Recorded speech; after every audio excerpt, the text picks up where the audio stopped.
আজ পাতারকান্দিতে ভারতীয় জনতা পার্টি যুব মোর্চার নেতৃত্বে বিভিন্ন স্তরের কার্যকর্তাদেরকে নিয়ে বিগত দিন আমরা দেখেছি বাংলাদেশ ইউনূস পরিচালিত সরকারের সেই দেশে এক সনাতন ধর্মী ভাইকে যেভাবে উগ্র সাম্প্রদায়িকতার ভিত্তিতে ওরা হত্যা করেছে, হত্যা করার পরে নির্মমভাবে ওনাকে জ্বালিয়ে দেওয়া হয়েছে, তারই প্রতিবাদে আজকে আমরা এখানে প্রতিবাদী মিছিল করেছি।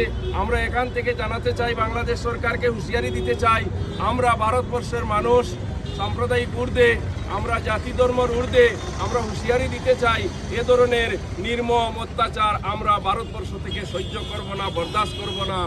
আমরা এখান থেকে প্রতিবাদ জানাই ইউনূস সরকারকে, যে ইউনূস সরকারের বলিষ্ঠ পদক্ষেপ নিয়ে যাতে এই ভাইয়ের ন্যায় দেওয়া হয়, অতি সত্বর যাতে ওই দুষ্কৃতীদের ফাঁসিতে ঝুলানো হয়, সেই দাবি রাখছি। আমরা ভারতীয় জনতা পার্টির কার্যকর্তারা পরবর্তীতে আরও বৃহত্তর এদেশে আন্দোলন চলবে যদি সেখানে ন্যায় বিচার না থাকে। ধন্যবাদ।